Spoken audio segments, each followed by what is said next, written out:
Hi everyone. Today I've decided to make some pickle. If you are in the UK like I am, then you will be on lockdown 2.0. And rather than compulsively buying plants on the internet to clutter up my continually being more cluttered flat, I've decided to make some pickles. So I was sent this lovely DIY spice kit. As you can see here, there's 3 delicious spice mixes. And they were sent to me by Preservation Culture. You can see their little logo on there, and please check them out on Instagram. Even though it's written backwards, it says Preservation Culture.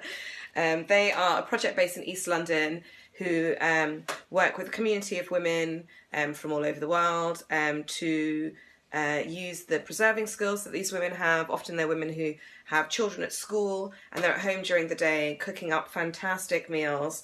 And so Preservation Culture have gathered up all their skills and helped them to run workshops to upskill, which I believe the women get paid for. I think that's the whole thing. So this dry spice mix, the spicy one, because I like spicy things.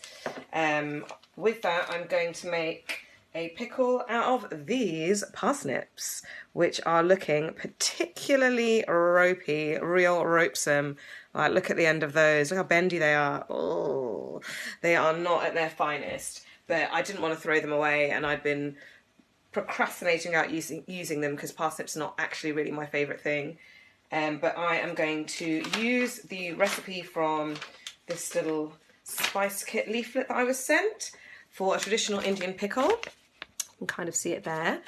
It does say here that you put in the vegetables raw, but because the parsnips are like a bit knackered, I'm going to steam them first. I'm going to chop them down, steam them, just to reintroduce a little bit more moisture, and then I'm going to follow the pickle recipe, and I will let you know how it goes. Okay, so here we have the blanched parsnip. It's been blanched for 2 minutes. I tasted a bit, and it's still parsnippy, but it's not as sweet as they normally are. I guess because it's been sitting around for a while, getting old. And here I've got frying up some oil and garlic and ginger. And I'm going to add some of our delicious spice mix. Get that frying up nicely. And give it a bit of a stir. Turn that up a little bit.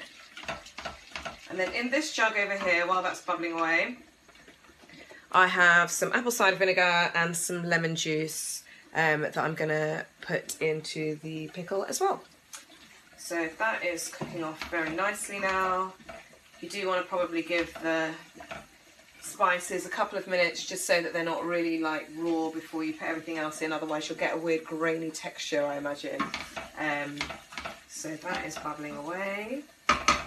Beautiful. Add our parsnips.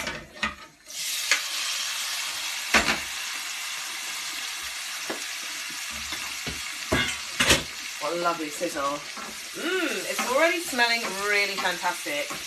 There's mustard seeds I can see in here, cumin seeds, and then probably a bit of secret spice mix, so I probably shouldn't tell you too much, so that you do want to buy them from Preservation Culture if they launch them. And then I'm going to add all of the lemon juice and apple cider vinegar. There was an option to use white distilled vinegar instead, but because the parsnips are not looking at their best, I wanted to use a vinegar that had like a bit more flavour than like a distilled vinegar. And then that is it. And then we cover it and come back in 15 minutes.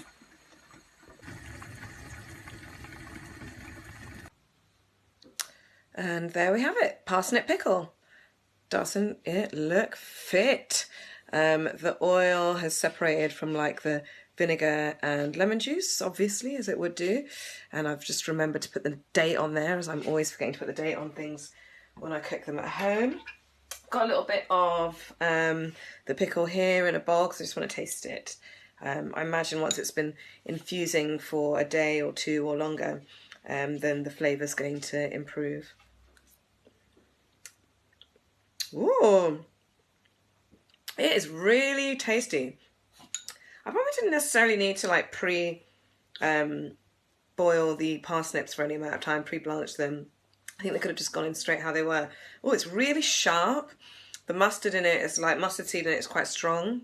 It's got really nice, like, earthy kind of spicy aroma. And actually, because the parsnips are like not super sweet, it's quite nice. The whole thing's quite a nice balance between sweet and savoury and tangy. Thanks, preservation culture.